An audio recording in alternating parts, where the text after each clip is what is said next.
Olá pessoal, tudo bem? Hoje iniciaremos o estudo dos gases. Iremos tratar das equações de estado, equação geral dos gases e iremos abordar também as transformações gasosas. Parte 1, com a avaliação das variáveis de estado. Vamos nessa! Equação de estado dos gases ideais, também conhecida como equação de Clapeyron. PV igual a nRT, onde P é a pressão do gás, pode ser dada em atmosferas ou pascal, V, o volume em litros ou metros cúbicos, o número de mols, R, a constante universal dos gases, pode ser dada por 0,082 atm litro por mol Kelvin ou 8,31 joule por mol Kelvin, e a temperatura do gás na unidade Kelvin. Vamos para um exemplo. 4 mols de um gás ideal estão em uma temperatura igual a 27 graus Celsius, confinados em um recipiente de 2 litros. Qual é a pressão do gás? Considere R igual a 0,082 atm litro por mol Kelvin. Inicialmente, pessoal, sabemos que a nossa temperatura tem que ser dada em Kelvin. Vamos fazer uma conversão de unidades. Temperatura em Kelvin é igual a temperatura em graus Celsius mais 273. Foi informado que a temperatura do gás é de 27 graus Celsius mais 273, 300 Kelvin. Portanto, teremos a temperatura do gás 300 Kelvin, o volume 2 litros, o número de mols igual a 4 e a constante 0,082. Substituindo os valores, teremos P vezes 2 igual a 4 vezes 0,082 vezes 300. Efetuando os cálculos, teremos que a nossa pressão é igual a 98,4 sobre 2, que corresponde a 49,2. A pergunta é, qual a unidade da minha pressão, pessoal? Basta observarmos que a unidade da constante está em atmosfera, ou seja, a nossa pressão final será de 49,2 atm. Lei de Avogadro. Um mol de qualquer gás nas condições normais de temperatura e pressão, 273,15 Kelvin e 1 atm, ocupa sempre o mesmo volume, ou seja, 22,415 litros. Destacando, a nossa CNTP corresponde a 0 graus Celsius ou 273,15 Kelvin, a pressão é de 1 atm e o gás ocupará um volume de 22,415 litros. Lembrando, um mol de qualquer gás possui 6,02 vezes 10 a 23 moléculas. Características de um gás ideal. Volume molecular pequeno. Cada molécula do gás ideal possui um tamanho desprezível quando comparado com o volume que o gás ocupa. As moléculas sofrem apenas colisões perfeitamente elásticas, ou seja, não há perda de energia nas colisões entre as moléculas. Existe um grande número de moléculas no gás. O movimento das moléculas é aleatório e possui apenas energia de translação. E não ocorre interação, atração ou repulsão entre as moléculas. Observação. Quando um gás real com baixa densidade e alta temperatura, ele apresenta um comportamento próximo do gás ideal. Energia interna de um gás ideal. A energia interna de um gás ideal é dada por U igual 3 sobre 2, que multiplica K vezes a temperatura. A energia interna do gás ideal, portanto, depende apenas da temperatura do gás. Ação geral dos gases. Teremos inicialmente o gás no estado inicial, ou seja, uma pressão P1, volume V1 e uma temperatura T1. Após esse gás passar por uma transformação gasosa, ele atingirá o estado final de equilíbrio, onde chegará a uma pressão P2, volume V2 e uma temperatura T2. A equação geral dos gases, P1V1 sobre T1 igual a P2V2 sobre T2, nos possibilitará relacionar o estado final e o estado inicial dos gases. Lembrando, essa é a equação simplificada. Caso haja uma variação no número de mols entre o estado inicial N1 e o estado final N2, devemos acrescentar esse valor no meu denominador em cada um dos lados. Questão 2, Ita São Paulo. A pressão total do ar no interior de um pneu era de 2,30 atm, quando a temperatura do pneu era de 27 graus Celsius. Lembrando, a temperatura tem que ser usada em Kelvin, 27 graus Celsius corresponde a 300 Kelvin. Depois de rodar um certo tempo com este pneu, mediu-se novamente sua pressão e verificou-se que esta agora era de 2,53 atm. Supondo variação do volume do pneu desprezível, a nova temperatura será equação geral dos gases. P1V1T1 igual a P2V2T2. A questão nos informa que o volume do pneu é desprezível. Portanto, posso cancelar o volume 1 com o volume 2. A pressão inicial era de 2,30 atm sobre a temperatura inicial, que era de 300 Kelvin. A pressão final é de 2,53 e a temperatura final, corrigindo, aqui é o T2, a temperatura final é o que queremos encontrar. Vamos para os cálculos. T2 será 300 vezes 2,53 sobre 2,30. Efetuando os cálculos, teremos que T2 é igual a 330 Kelvin. Passando para graus Celsius, basta subtrair 273, chegaremos ao resultado de 57 graus Celsius. Resposta letra B. Iniciaremos agora o estudo das transformações gasosas. Todo gás que passa por uma transformação, ele se encontra num estado inicial, com as variáveis P1, V1, T1, e sofre uma transformação atingindo o estado final, onde ele chega nas variáveis P2, V2 e T2. Essas são as variáveis de estado, pessoal. Pressão, volume e temperatura. Transformação isotérmica. O próprio nome já fala, iso significa mesma, térmica, temperatura. Mesma temperatura ou temperatura constante, também conhecida como a lei de Boyle. Nessa transformação, o produto PV é uma constante. Graficamente, teremos a seguinte representação. No meu diagrama pressão versus volume, teremos a representação de uma isoterma.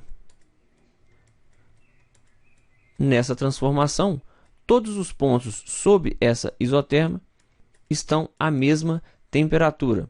O gás sai de um estado inicial P1V1 e atinge um estado final P2V2. Neste caso, ele sofre uma expansão isotérmica. Vamos para a análise. Tenho inicialmente o meu cilindro com volume menor. O gás sai do volume 1 e vai para o volume 2. Ele sofre uma expansão. Inicialmente ele ocupa esse volume e sofre uma expansão. Vamos relacionar as variáveis de estado.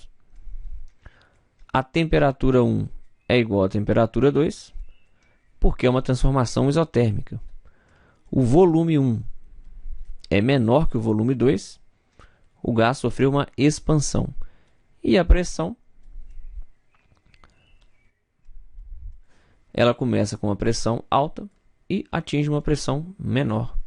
Então, a pressão final ela é menor que a pressão inicial. Essas são as nossas variáveis de estado que podemos relacionar pela equação. P1V1 sobre T1 igual a P2V2 sobre T2. Como a temperatura se mantém constante, basta fazer P1V1 igual a P2V2, que é a lei de Boyle. Muito bem. Transformação isobárica.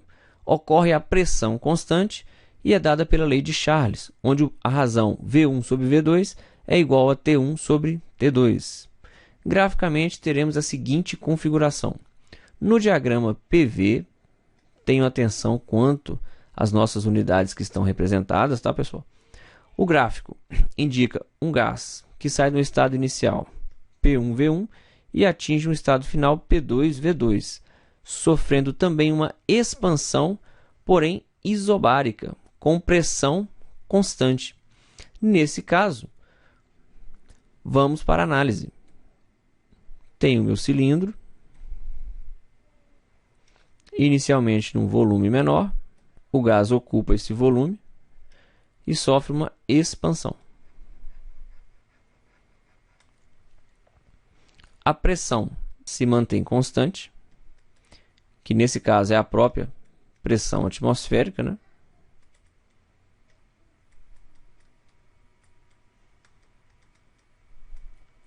O volume aumenta, V2 maior que V1, e a temperatura.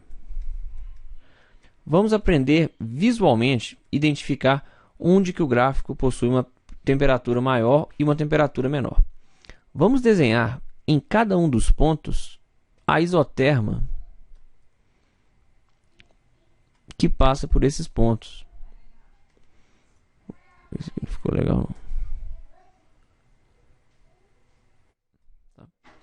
Aqui eu tenho a temperatura T1 e aqui a temperatura T2. Percebam que a isoterma que passa pelo ponto 2 está mais afastada da origem. Ela possui o produto PV maior que a isoterma que passa pelo ponto 1. Logo, a temperatura em 2 é maior que a temperatura em 1.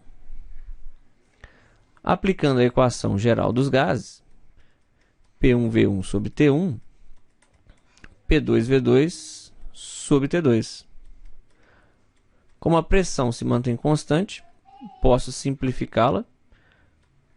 V1 sobre T1, V2 sobre T2. Multiplicando cruzado, podemos escrever V1 sobre V2 igual a T1 sobre T2, que corresponde à lei de Charles.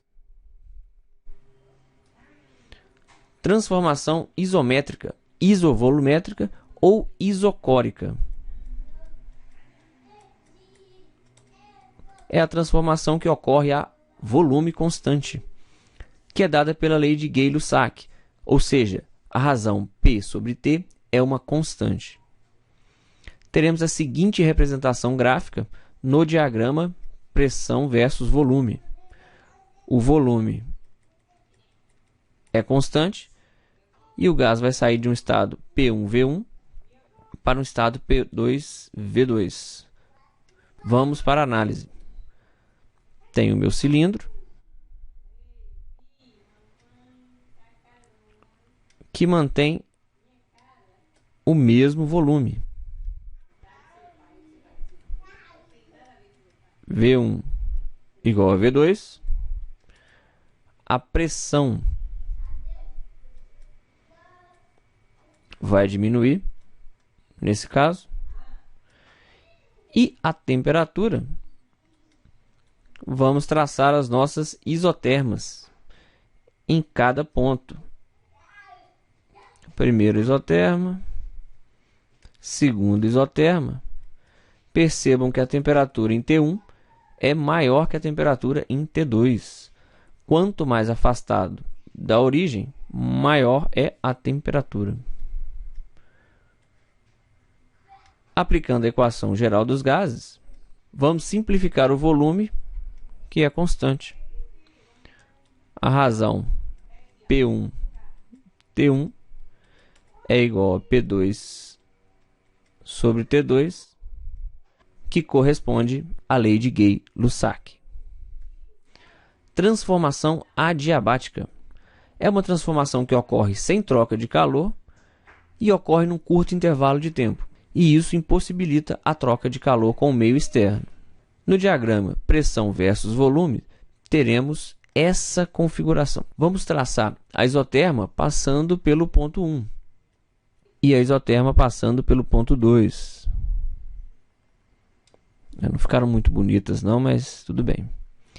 Aqui é T1, aqui é T2. Vamos para a nossa análise. Tem um cilindro. No ponto 1, ele vai do estado P1V1 para o estado P2, V2.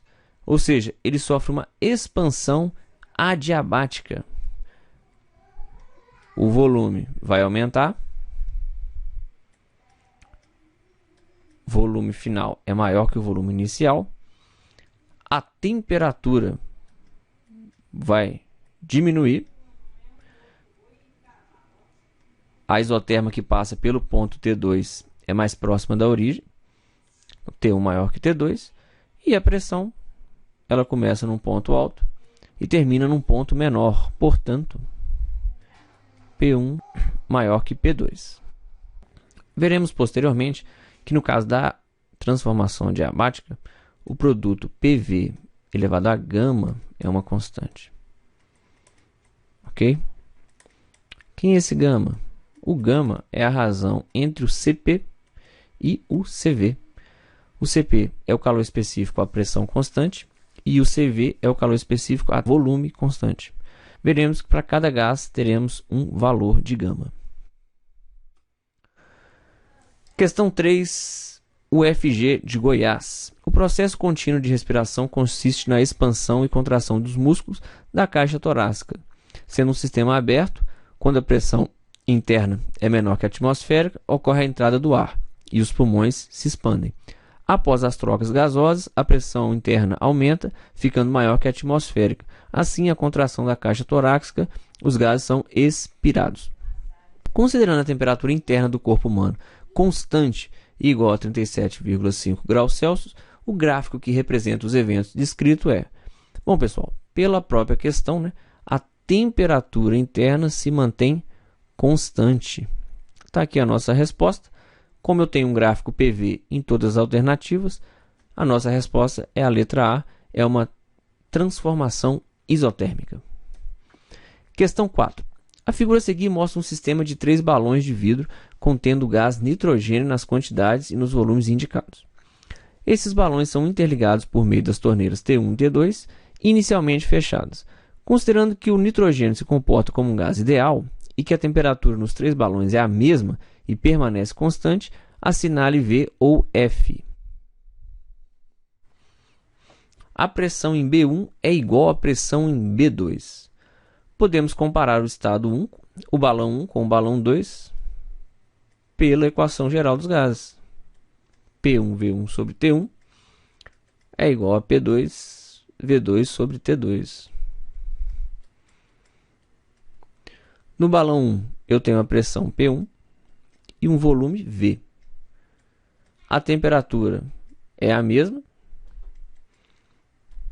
No balão 2, eu tenho a pressão P2 e o volume 2V. E a temperatura é a mesma. Simplifico a temperatura, simplifico o volume, terei, portanto, que a pressão no recipiente 2 é P1 dividido por 2. Tá? Então, aqui a pressão é P1, aqui é metade. P1 sobre 2. Muito bem. A primeira afirmativa, a pressão em B1 é igual à pressão em B2. Isso é falso.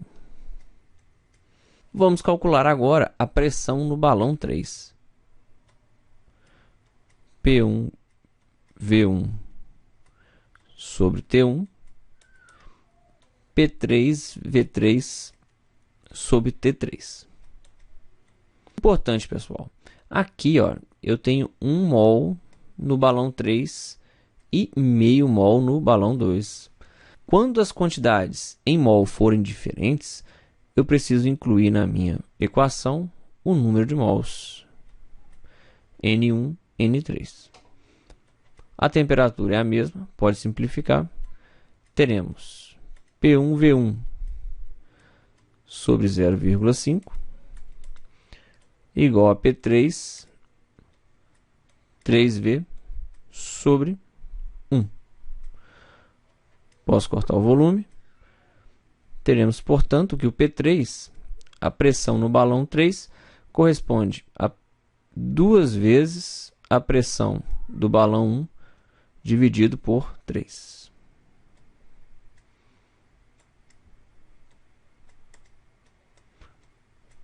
Muito bem. Essas são as nossas condições iniciais de pressão, volume e temperatura. Vamos analisar agora as demais afirmativas. Afirmativa 2. Os produtos P1V1, P2V2 e P3V3 são iguais entre si. Vamos pegar aqui, por exemplo, do balão 1, P1V1, P1 vezes P1 vezes 2. O produto no balão 2 será P1 sobre 2 vezes 2V. Cancelo, vai dar P1 vezes V. E no balão 3, 2P1 sobre 3 vezes 3V. Terei 2P1V. Esse aqui é diferente. Então, afirmativa errada. Questão 3. Se apenas a torneira T1 for aberta, a pressão em B2 ficará igual à pressão em B3. Correto, pessoal. Como as pressões são diferentes, ao abrir a torneira T1, haverá um fluxo de gás do balão 1 para o balão 2, até que se atinja o equilíbrio entre os dois balões. Nesse momento, as pressões se igualam. Afirmativa 4. Se apenas a torneira T2 for aberta, haverá difusão do gás de B3 para B2. Percebam, pessoal, a pressão no balão 3 ela é maior que a pressão no balão 2. Então, caso a torneira 2 seja aberta, haverá um fluxo de gás do balão 3 para o balão 2. A afirmativa 4 também é correta. Por último, a afirmativa 5. Se as torneiras T1 e T2 forem abertas, o número de moles em B1 continuará sendo igual a 0,5. Vamos abrir inicialmente a torneira T1 e calcular qual será a nossa pressão final. Nesse caso, teremos P1 V1 sobre N1 P2 V2 sobre N2. A pressão inicial é P1, o volume inicial é V. O número de mols inicial é 0,5 no balão 1. E depois que os dois balões forem abertos, teremos uma pressão final. O volume final é o volume dos dois balões, ou seja, 3V. E o número de mols é o número de mols dos dois balões, ou seja, 1 mol. Teremos, portanto, que a pressão final será, cancelo o V, 2 sobre 3. 2 P1 sobre 3. Ou seja, abrindo-se apenas a torneira T1, a nossa pressão final será de 2P1 sobre 3. Feito isso, pessoal, podemos perceber que a pressão final será igual à pressão do balão 3. Ok? Então, se eu abrir a torneira T1 e posteriormente abrir a torneira T2, haverá um fluxo inicialmente do balão 1 para o balão 2 e posteriormente, abrindo a torneira T2, não haverá fluxo de gás aqui. Ok? Porque a pressão será a mesma. Portanto, só haverá fluxo de gás do balão 1 para o balão 2. Logo, a quantidade final de mols aqui será menor que 0,5. Alternativa falsa. É isso, pessoal. Espero que tenham gostado. Na próxima aula, estudaremos a primeira lei da termodinâmica e suas aplicações. Um abraço e bons estudos.